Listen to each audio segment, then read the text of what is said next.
we're going to make avatars in a couple of pieces of software. Now, I subscribe to the Adobe Creative Cloud with your NYU EDU account. It's like $16 a month, and you get all of Adobe. So I do that, and it comes with a thing called Fuse. And Fuse is an avatar creator that's tied into another property that Adobe purchased called Mixamo. And Mixamo is kind of a small repository of characters in a much larger repository of motion capture data.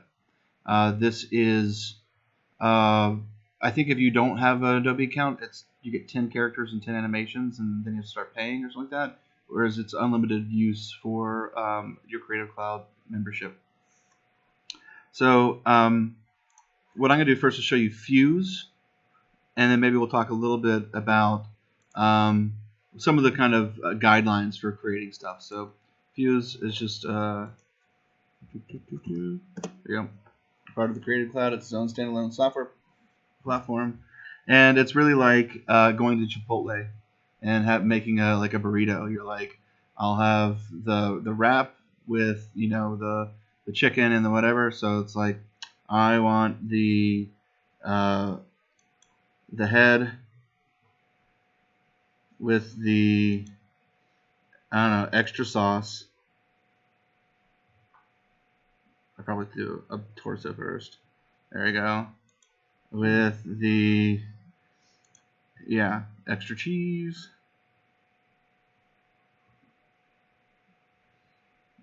And let's give it some arms. How about some zombie arms? Ooh, no, toon arms. Too much.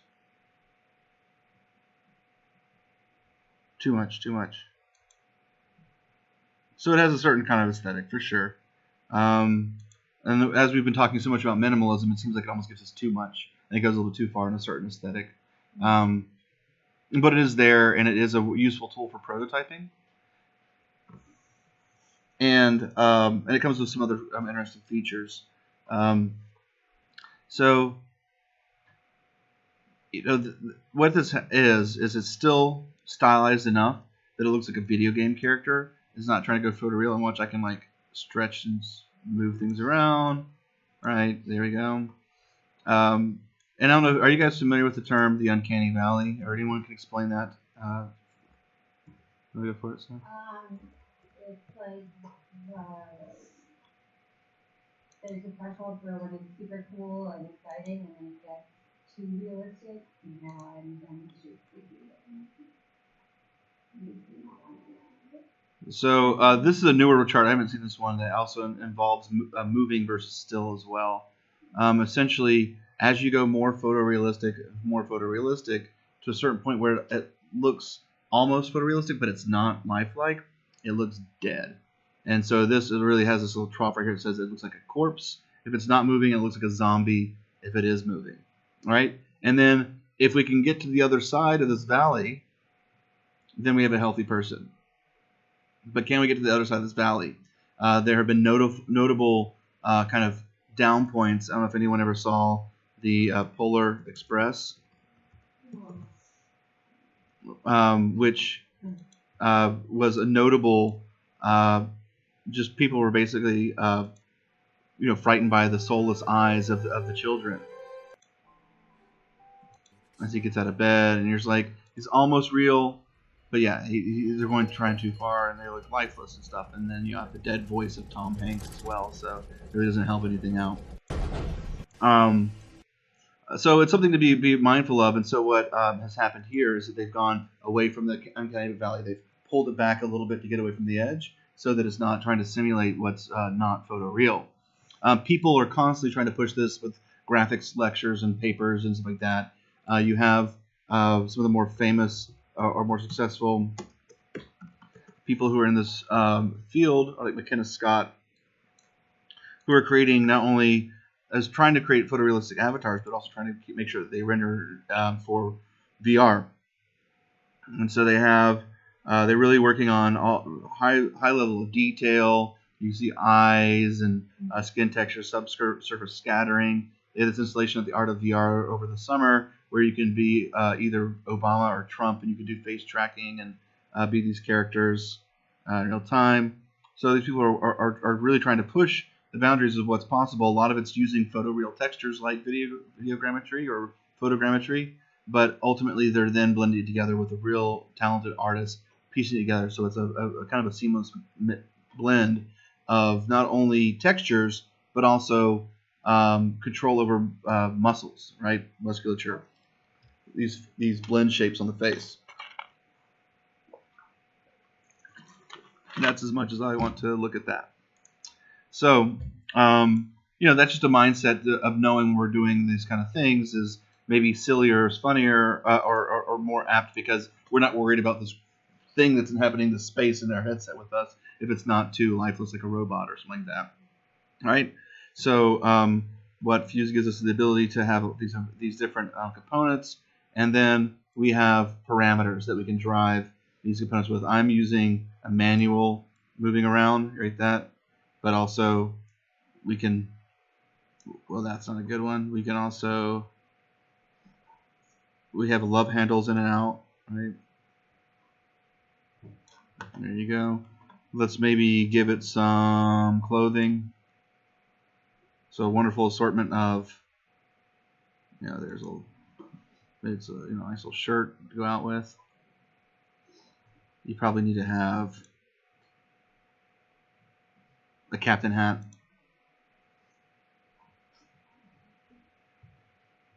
We gotta do something with those quads. It's actually called bottoms. And yeah, I'm thinking definitely needs to have rolled shorts for the. Yeah, there we go. You work too hard on those legs to not show them off. And then a nice beard. If there's there's an eye patch. Oh, so would there be an eye patch? Oh. But a mustache to go along with it. There we go. So what we have is this fantastic character that we're very proud of, and it's just a mesh. We've already dealt with static meshes, right? So we know how to import those. But what's great about this, and especially for just getting up and running, it needs shoes. Yeah, sorry about that, guys. It needs shoes. That's just tactical boots. There we go. All right. So it has this wonderful little button right here called. We can switch out some of the textures if we wanted to, and you can upload it, and it's tied to like Photoshop, so you can edit the textures and bring it back in and push things around through the suite of the WCC. But we're going to send it straight to Creative Cloud. What's the name? I don't know. Let's just call this one Sporty Spice. All right, so now we're going to upload it to Mixamo, and then we'll have it available for use in Unreal. In the meantime, I'll go ahead and open up our level we were working on.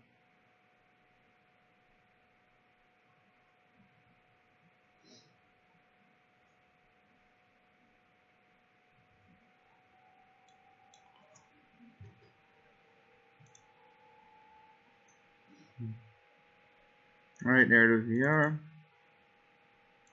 and we'll make a place to upload it. So this character has just been born, and already we're going to give it some personality, more personality than it already has as a statue.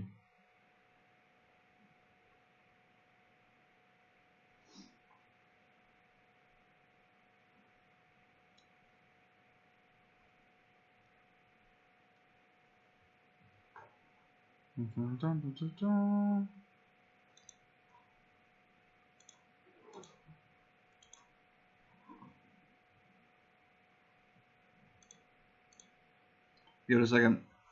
And so what it's literally doing is just like seeing the geometry of the character and then figuring out the best place to put skeleton inside of it. And then it's doing what's called weight mapping that skeleton or the mesh to the skeleton so that it's defining which bones drive which polygons. And now we have a character that's perfectly ready to go in animation. And what's great about this is that we can actually, I think, enable facial blend shapes. So if we have a facial capture system, we can also use this character to do facial animation as well from Fuse. So there's a trade-off for doing craziness inside of the system. We're going to use the level of detail we're going to use 65, which means a finger in every bone.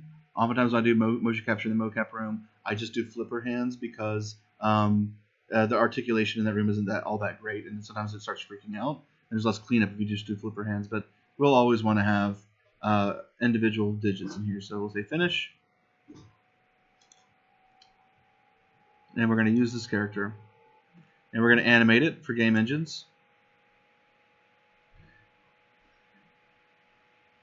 And somebody call out any kind of action, an animation, a movement. Movement, animation, anyone? Jump, just jumping? Just jumping? Just jumping? There's literally going to be 100 jumpings. Samba dancing is a great one. You know, we definitely, here we go. Let's have him do capoeira. There you go.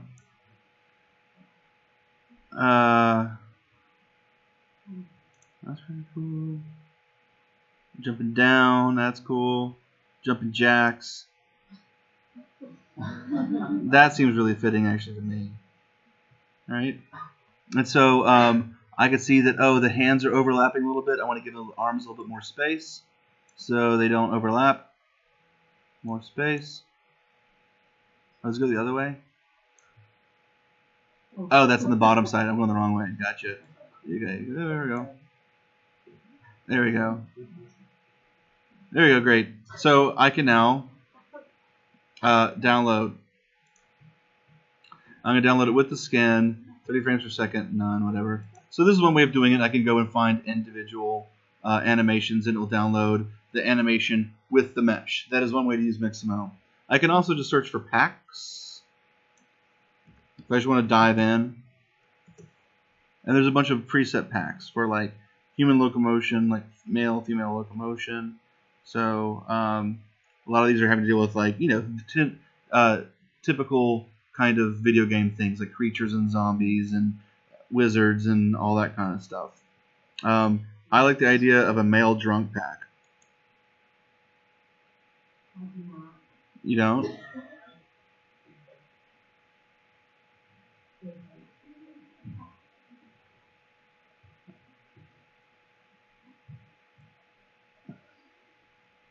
There we go. That's pretty fantastic.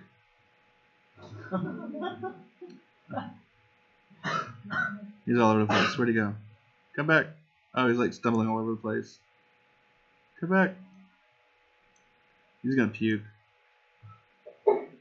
Let's do one that's a little bit easier to use. Are these all the dances from Thriller? Down, down, down, down, down. Down, down, down, down, down. We can swing to the edge. Okay, let's just choose one. Action adventure, 22 animations. That's plenty. So this is another way of getting animations like in a big bulk amount. Where are you? There you are. So let's download again. And now it's we're gonna say sure FBX T-pose blah blah. Everything default's fine. And this is gonna be a zipped up file. I'm gonna get ready for the zipped up file. Gonna put in my assets. I'm gonna create a folder for skeletal meshes.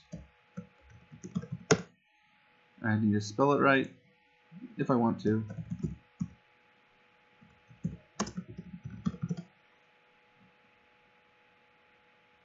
Yeah. Okay. And this one was called Sporty. So, because I'm gonna choose another tool in a second to like make another one real quick. So let's go ahead and unzip that folder. There it is, Action Adventure. And then for me, I like to keep all my projects organized with my imports inside the project so that I can find it later should I need to edit it. So let's find narrative video, imports folder, and let's take this Action Adventure pack.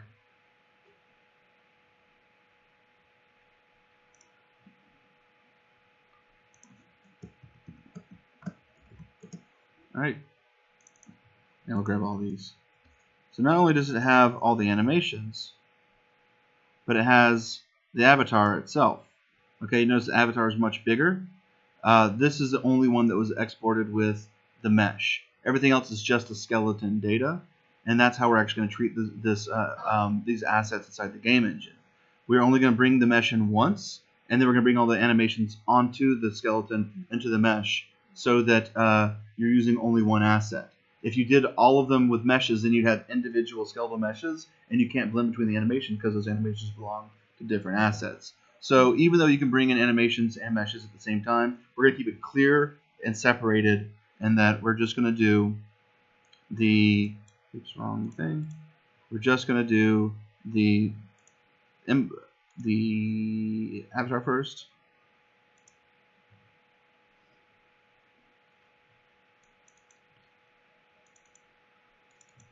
Which is 40.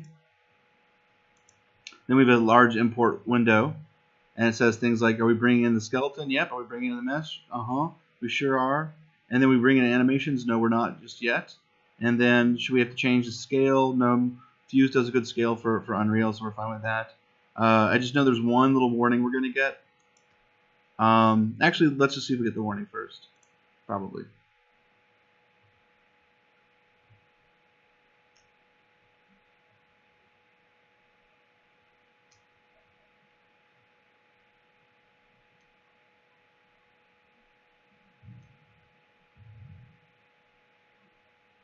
Yeah, so again, these yellow things are actually warnings. It's not an error. It's basically telling me to fix it too. It just says use frame 0 as a reference pose. I don't really know the more details of that, but I'm just gonna delete and rebring in, and then just get rid of those warnings.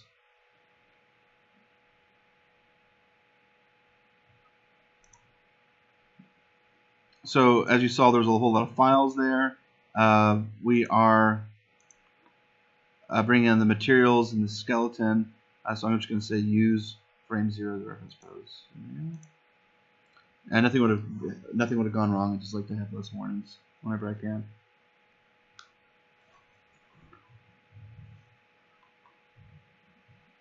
And then we'll take a look at what these assets look like.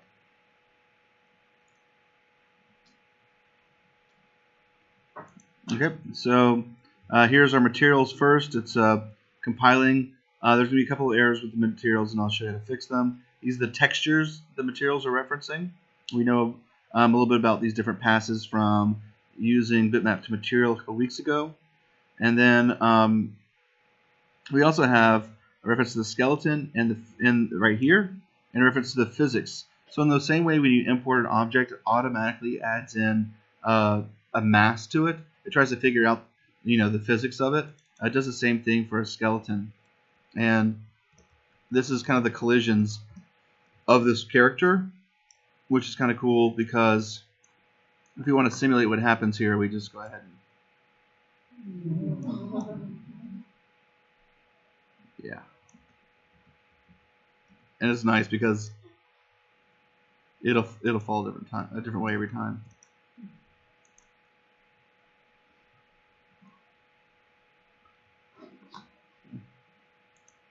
For a person, what do they do to us? All right, so as it's compiling these shaders, let's go ahead and bring in the animations. So I'm going to make a new folder because this is already a pretty busy folder for just animations because we're going to import all 22. Import, and then we'll just select all of them. And so the difference now is that if there was a mesh, we would have the option to turn off mesh, but there is no mesh, so it doesn't even give us an option. And we're just going to say choose that skeleton and bring in all the animations at the full amount of their length. That's it. And let's import all of them.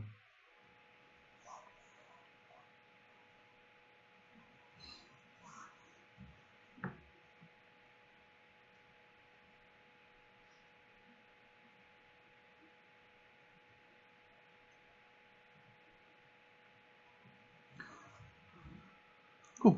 So now we have, if I go back to the main mesh right here, let's save all because we just did a lot.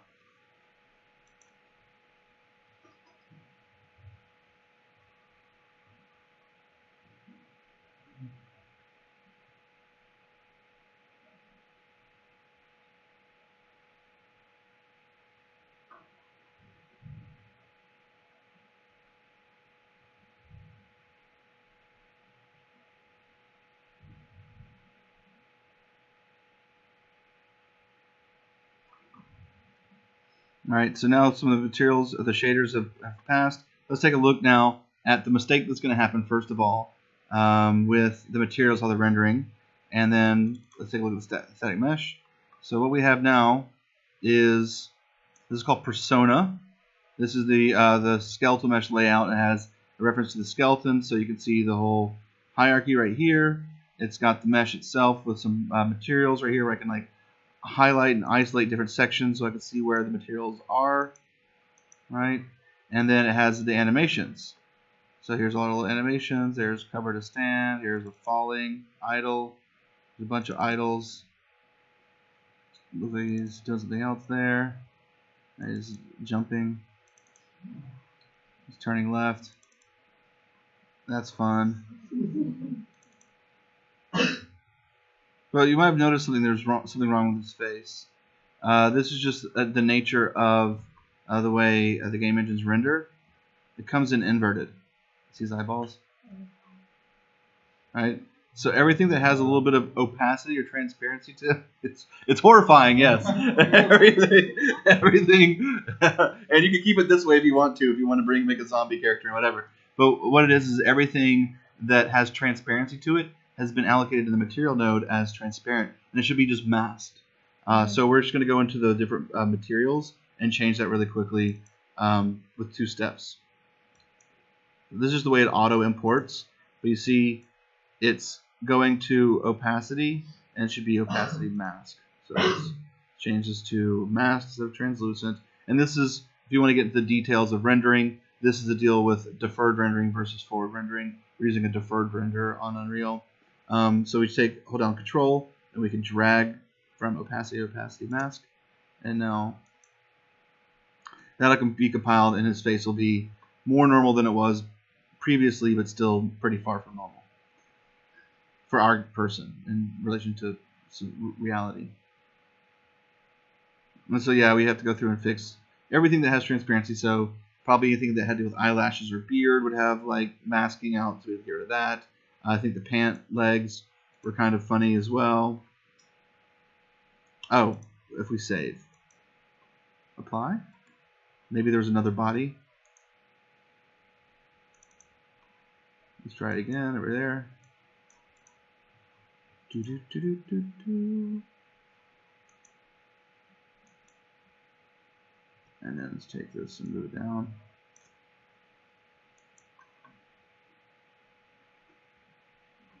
So there's a little bit of cleanup, but you know, we got pretty far with the character with animations inside the game engine no time.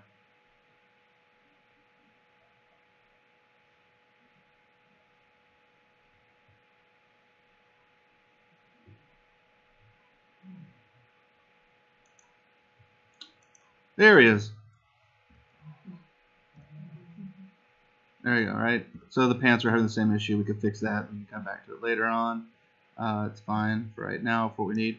So let's now dive into bringing them into the world. Okay? So previously we talked about sequencer a little bit. We had talked about how to start doing cinematics, and we have this little on Rails experience we did before, where I have my player, which we call a pawn, and as we scrub through, just like any nonlinear editor like Premiere, After Effects, Final Cut, it flies through the world. All right? And then we gave our character some little pointy cones as hands for interaction. And should we want to, edit those, we could come in here and see to our pawn blueprint that there is the static meshes, and we can make it a little longer, so like swords. All right? So now we're like jousting. So we're gonna try to joust with our character. I don't know. I'm just making this up as I go along. So let's bring in Sporty. There's our world. There it is. All right. So let's bring in the character first.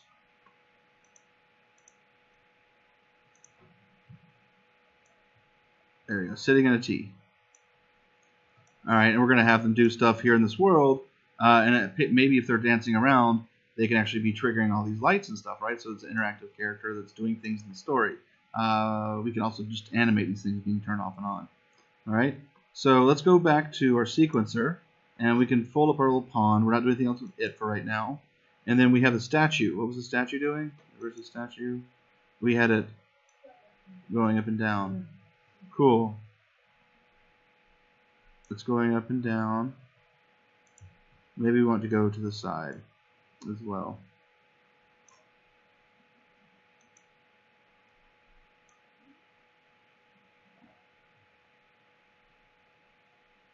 Interesting. I must have a keyframe for that location. That's funny. So now it could be over here. I'm going to do a keyframe.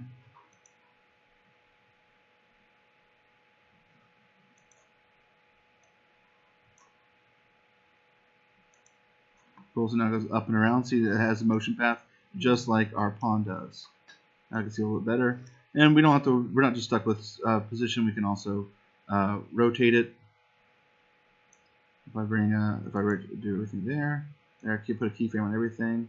At the end, it can do, so for anyone who's watching the Winter Olympics, I'm basically making a triple Salchow. Let's rotate it around. Alright, so 360. Let's just say 180. Keyframe. And then we can also be kind of fun. Just make it get really tiny. And auto keyframe that stuff. So now we can preview.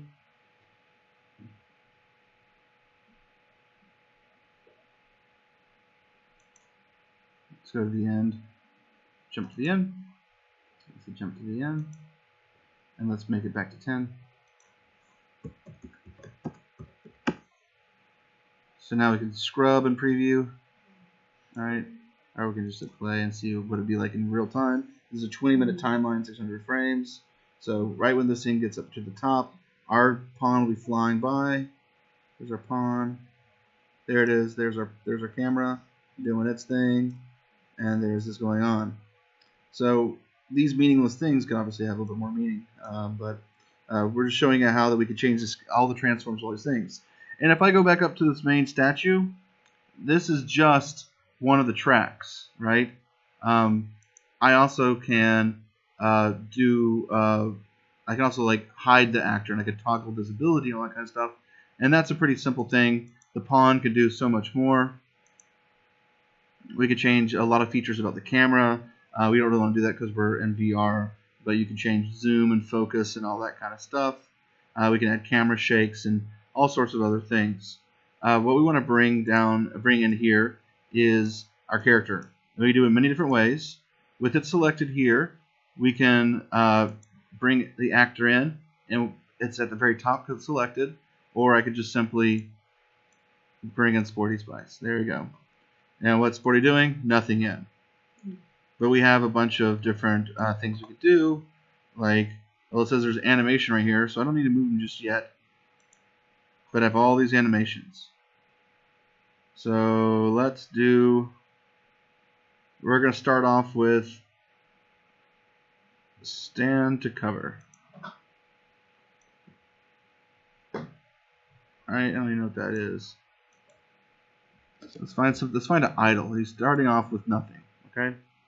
And let's rotate it towards our camera too, so it's facing where we're going to come from. Okay, let's bring in another animation. Idle. Right? So the idles does this, right? Just looking around, and it's loopable idle. I can actually drag off, and you see how it's creating these little ticks? This just shows the loop happening. Right? So it's going to idle, idle, idle until the camera's about to come, and then I want it to step out of the way of the camera. Okay? Let's trim it. I can right click and just say edit, trim to the right, and then now it ends right here. Right when the camera's about to come in. And I want it to then walk away. I think we can say crouch sneaking to the right. Okay? So it's going to go from here and it's going to sneak away to the right. Right? So what's happening though is that when they're overlapping, they're both at 100%, and we just need to animate those like a crossfade, right? I think yeah, I could bring it onto the same track itself. Come back, and I can quite simply just squeeze them together. And then if you see in there, it's created that crossfade for me. Alright, so it spun in place, it spun in a different direction than I wanted to, but at least it did something there. Let's do the other one. Let's do sneaking to the yeah. And so what is this value? It's this weight. You can draw on. Can I reset that?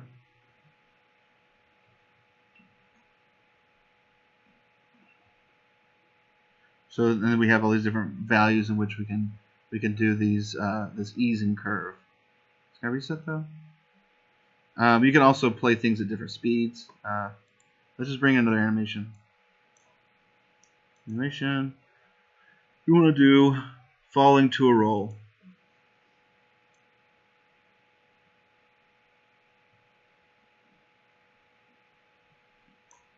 Who knows?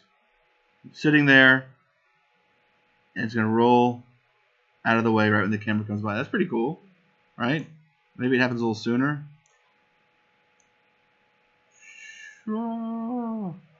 Pretty cool. All right, let's see how it looks.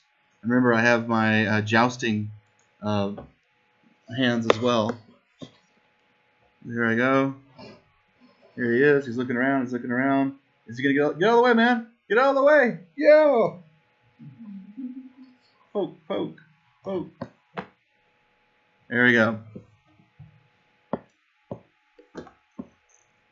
What a mess. So, it didn't go maybe the way we wanted it to go, but we can also just kind of orient it in a different way. All right, we can just kind of turn them. Where? There it is. Because it came the same direction. Maybe if we orient them a little bit more, like this way, they'll jump out of the way. That looks pretty cool. So that's using what's called absolute positioning of the mocap. So if you're doing mocap in this room and you have the person walk across the room, they're going to walk across the room inside of this space. But what's another thing is that can kind of get in the way of our positioning. Oftentimes you want to move characters via code or transforms.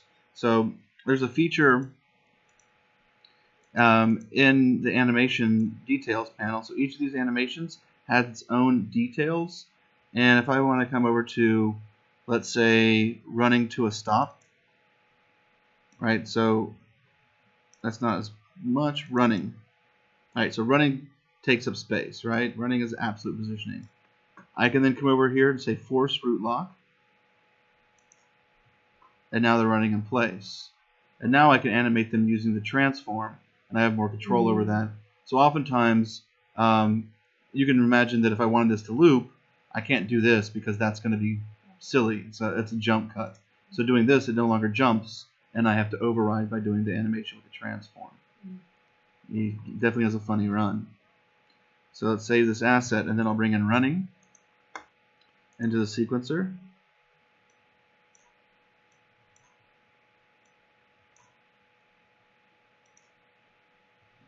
Search for it. And then we can squeeze it in. And then what's happening here is they're doing the roll. Let's zoom into the character real quick. So we're following to a roll, gets up, and it's running from back here. So now I realize that following the roll also needs to have absolute positioning. So it gets a little messy. That's why it's better to do really long takes instead of the mocap system. But this is showing you how to use what we already got for free. So let's go find falling to a roll. And just so we notice, it goes all the way out to here. So I can actually just take a target and put that right there as a little marker for myself. That at 287 I want to be there. At like 277 I want to be there. So let's now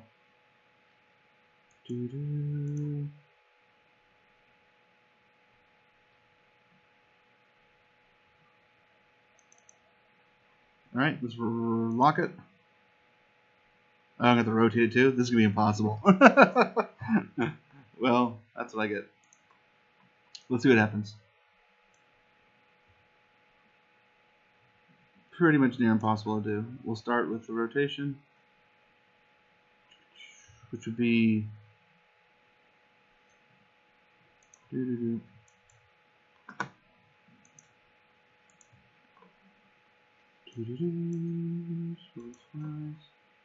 we go. Let's just try it anyway for fun. This is what I consider fun.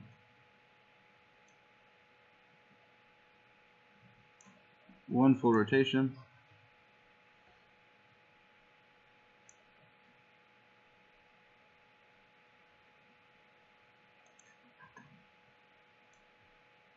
Didn't work. We tried. It's going forward, so we want to do it like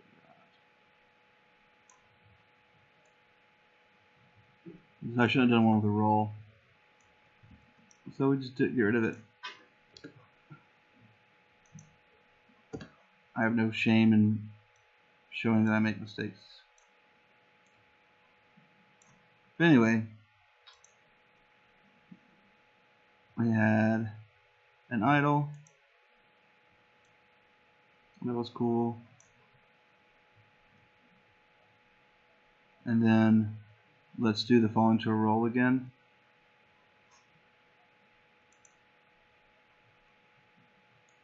No, we're good.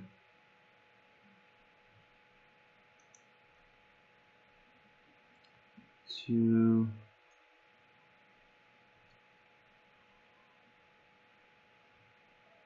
a running.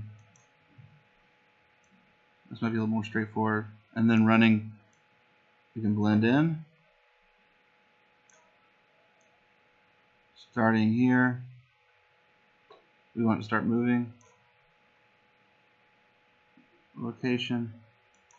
And then by the end, he can be out a little further. A little keyframe. And that gets the idea. Alright, looking around, and it goes for a run. And we can refine that by just like playing it and slipping these keyframes forward and backwards in the timeline where they need to go. It's a little soon, a little late. There we go, not so bad. Let's take a look at it in the headset, because I'm sure it would look even better. Poke, poke, poke. He went pretty fast. Back to a T-pose. Actually, it wasn't that bad. It was just a little bit fast. And then just to show you that, the running has properties, and we could say play at half the rate or a quarter the rate. And then that asset you see is much longer. And it looks like I took the keyframe with it for location.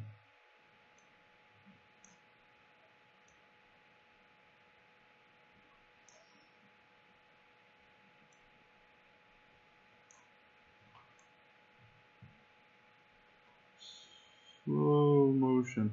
Pretty silly.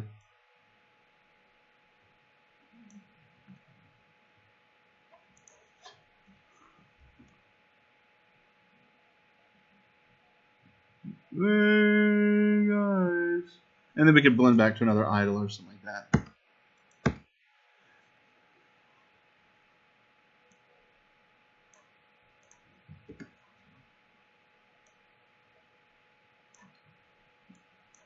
So definitely maybe one of the more hard things to do, but definitely something that gets a lot of play. Let's see. And then he stops and then idles right there. Right.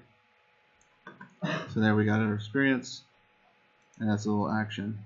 And as you see now with the tediousness of these small things, it's better to do longer pieces of motion capture for these VR experiences. So, in the time we have left, I could show you one other track inside a sequencer, unless anyone has any other questions about this specifically or something you wanted to see today.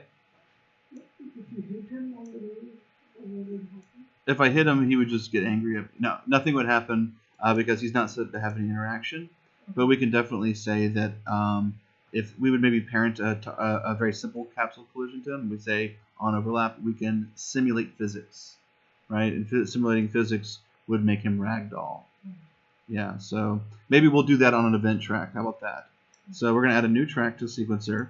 So these are how to deal with different assets, but you can also make just a track that's sitting out, instead of doing key presses, it's sending out events that we're going to give custom names to. So I want to add in a event track, and it's a very simple little track, and then I say, well, how about he gets here to the end, well, where's our camera go by? Right before when our camera goes by, I want to look over to the left, and I want to see him ragdoll.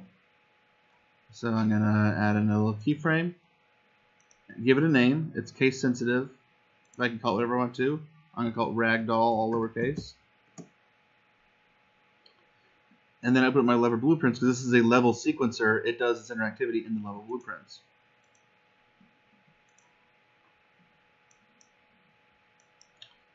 So I'm going to add in a custom event, because I made it a custom name, and it's called ragdoll. Let's bring in a reference to our character. So I can either, by selecting it, bring in a reference, or I can just drag it in from our outliner. Like that. Either way works. I have no idea where we went. Over there. And then we want to have it happen at that event. We want to see set simulate physics. Simulate. Alright, this is basically the same thing as when I hit that simulate button inside of the physics editor. And if I want to make it easier for me to find later on, I hit C, I have a comment, and this is the ragdoll part. To find it later on, as I zoom in and out, it's easier to find. Right, that's ragdoll, and everything stays inside of it.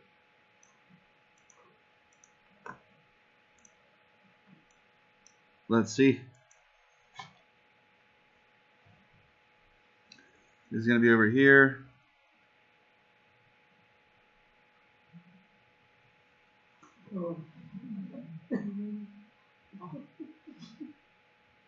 That's not the way to go, but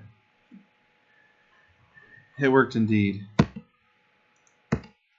What are some other things right here?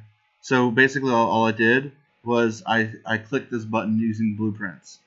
So all these different categories, all these different things can all be addressed during blueprints, turned off and on. All right, and I just knew that it was called simulate physics. Just here again, how do we discover what functions are inside the game engine? We want to simulate physics, and there I can see that's called set simulate physics. So this is how we can just stumble upon functions just by saying things that are in the details panel and available to us. Everything that is also has a checkbox on it is also available inside of the sequencer. So if I wanted to delete this event track and then come over to Sporting Splice and say set simulate physics here, it says adds a keyframe for this property to the current animation. So now it's not doing it. But if I add in right here, it's now added this track. And we want it to turn on at this point. But at the beginning, it's not.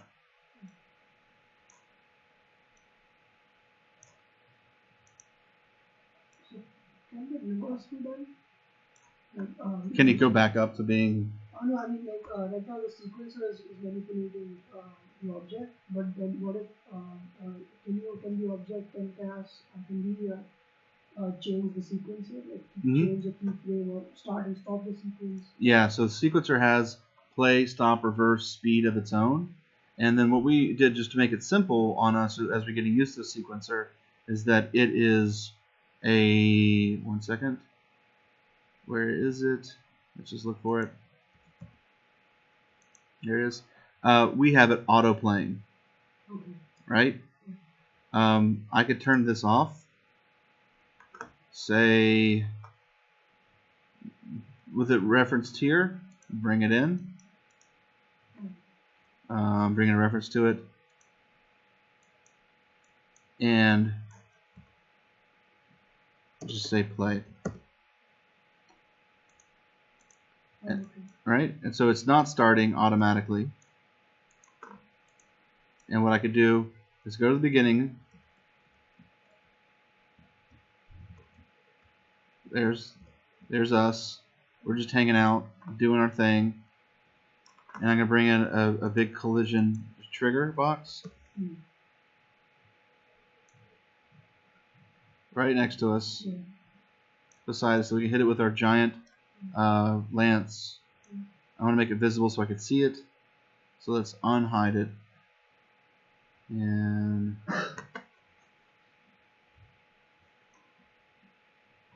where is the unhide? I did it before. Box trigger. Can I do it this way? This one I can hide. I'll get rid of this one. This one I can hide or unhide, so I'll be able to see it when I'm playing. So let's not hidden game. Bring it over. Give it a little scale.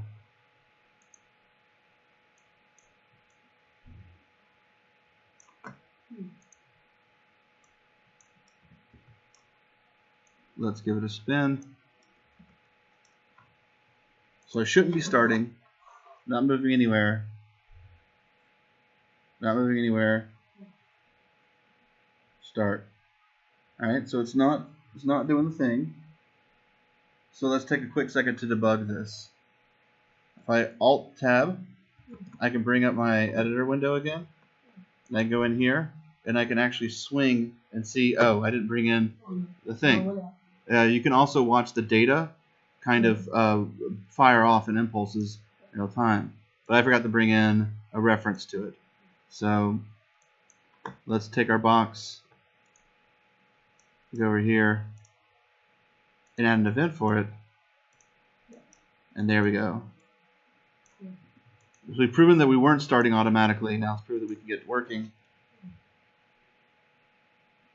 Well, I probably was on top of it, so let's move it over a little bit. I have a big enough of a sword. Alright. Yeehaw! Alright. This stuff happens. Let's see if he goes limp. There he goes. So we did that with the Set Simulate physics track. And I don't know about you, but I'm getting an A on my midterms. So yeah, there's like, look at all these features that can be once an object is inside of Sequencer, kind of unlocks all the different things that can be animated on it. Obviously, we can change the scale of this of the box and its own physics. So there's a lot of potential. Every VR project I've ever made has been on Sequencer. It's been driven by this. It's just a series of events that are emitting explosions and or particles and driving characters and driving cameras around. I haven't really done more of those open world explorer kind of things where you can do whatever you want to, but that's totally a different way of doing it. This just shows you one way to really put things in a timeline and thinking about the mood, the spacing, and the orientation of all your objects in order as we kind of come through. And again, in the midterms, we're going to be presenting our pieces, explaining what the character, who we are inside the experience is, why things are laid out in the way they are around us for the UX of the VR, and then try to explain what, very simple thing we're trying to do inside the midterm. So that we've shown that we've learned a couple of these things. So, anyone have any questions about the stuff? I mean, I'm sure that's a lot to digest. So, yeah.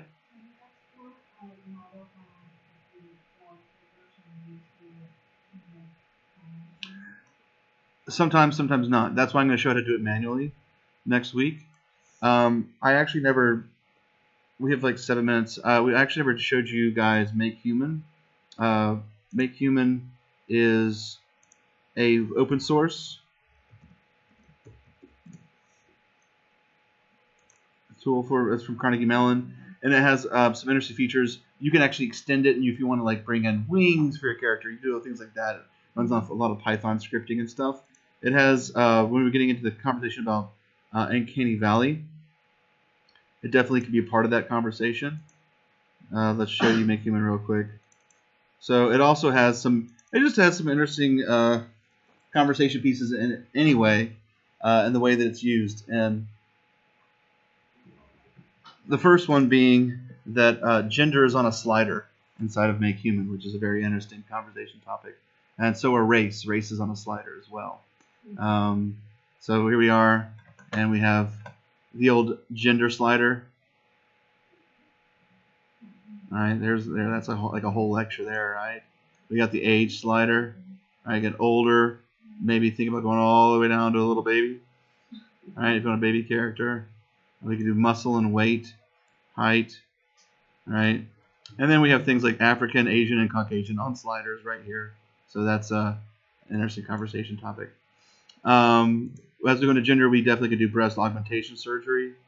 We get into face and push and pull things at a little age, right? Youth, chin angle, that kind of stuff. And we can shape things in very much a similar way as it was in inside of Fuse. And then we can just randomize. Not so bad. There we go. That's perfect. Wow, I can't believe I hit it so easily. All right. So now we can bring on, of course, a Cox Fedora with some penny loafers and a casual suit. Ready to go. It's definitely got its own aesthetic, right? Want to change the materials, want to change the different, we can make it a tune. There we go. And then we can pose it. And to bring it to Mixamo, I want to make it a T-pose. Right, so I go to pose and say T-pose, the very bottom. Right, and this will make it easier to for Mixamo to understand it. I can also just give it a skeleton of our own, and this game engine skeleton works just fine. It has different bone names, so you can't apply the animations from one character to another character. It just won't work. When you're applying animations from Mixamo onto a character, there's a process called retargeting that we're going to get more manual with. And if you retarget an animation for one character and import that data onto a different shaped character, that's how you make glitch art with skeletal meshes and scare your friends. Right now, just to show you the feature from Mixamo, I'm going to not use bones and show you how to do it Mixamo real quick. I'm going to export this as an FBX to, let's take it to my project folder right now. We are Unreal. There we go, imports.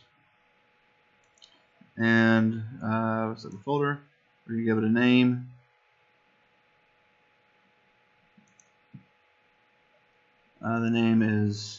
His name is Musty Bob. It's that shirt. I just know that it smells bad. Export. All right, so this doesn't have bones to drive it. We could have if we wanted to, but I'm just going to show you real quickly the rigger and Mixamo. We say upload character, and then take good old. I thought I put it here. Let's do it again. Save my work, so.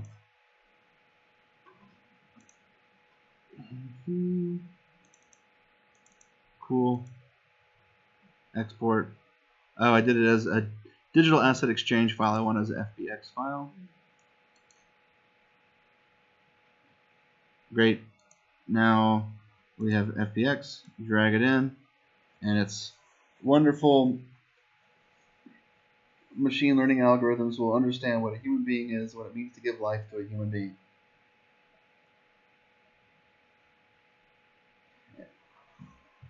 And now it says orient it so that it faces front, okay? And then we tell it where the chin is, where the wrists are, where the elbows are,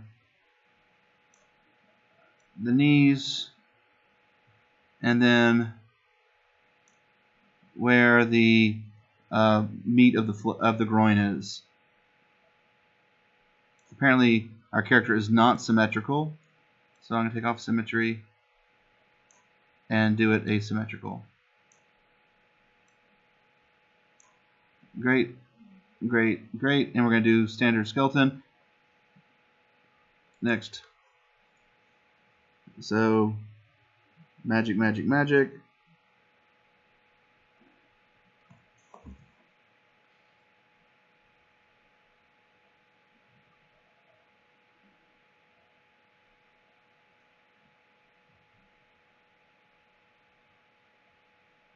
Extra razzle dazzle.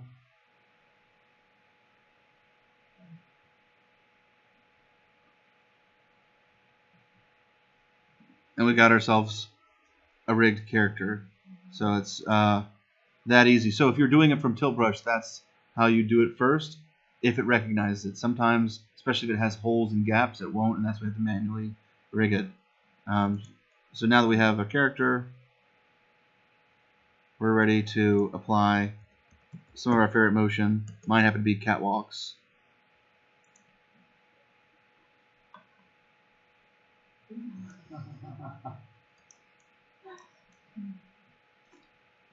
Only because it has a slider for sassiness. So that's like less sassy. It needs a little bit of arm space, right? It's on its hips. But it needs more stride. Can we just like really make it march?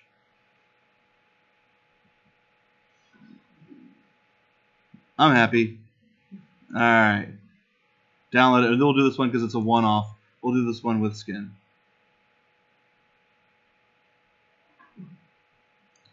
And it's just called Catwalk. And we can bring it in.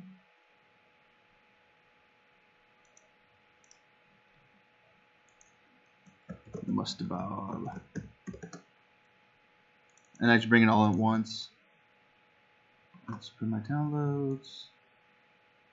And Catwalk.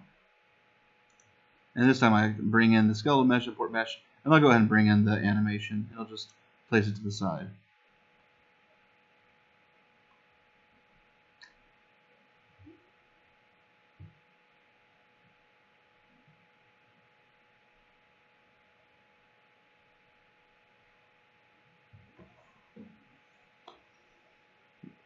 So yeah, when this tool came out right before we taught the first MoCap class, like, oh, this makes it so much easier to just jump into rigging characters instead of having to learn about weight mapping and those other kind of stuff to start off with. So now we have our character ready to go. A little too much specular highlight. I might change the shirt a little bit so that it has more of a, you know, a rough material. Notice this one imports correctly. So anyway, I'm going to take a look at the readings a little bit and make sure. Let's see, I'll take some roughness. Everything was. I'm actually going to take a look at some of the. I didn't assign that much to do with experiences, VR experience. So I'm going to add a couple tonight and tomorrow. So I'll let you guys know in Slack when I've added some in there. I'm trying to keep them all free. And yeah, thanks guys. I'll stick around for a while if you have any questions.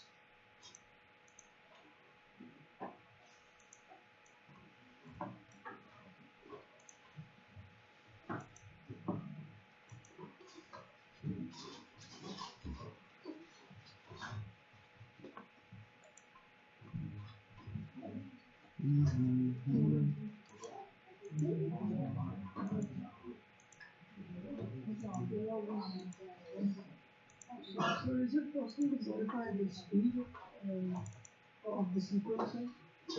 It has a play rate.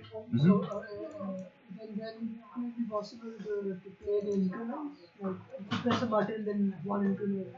You can also have multiple sequencers, No. and because like one sequencer can just be about position, and another one can be about rotations, and yeah, so it can be divided up in a lot of different ways.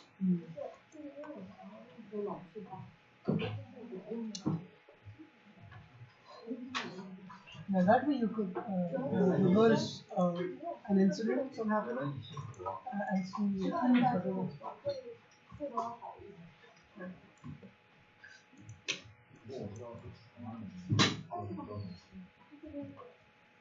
Much better texture.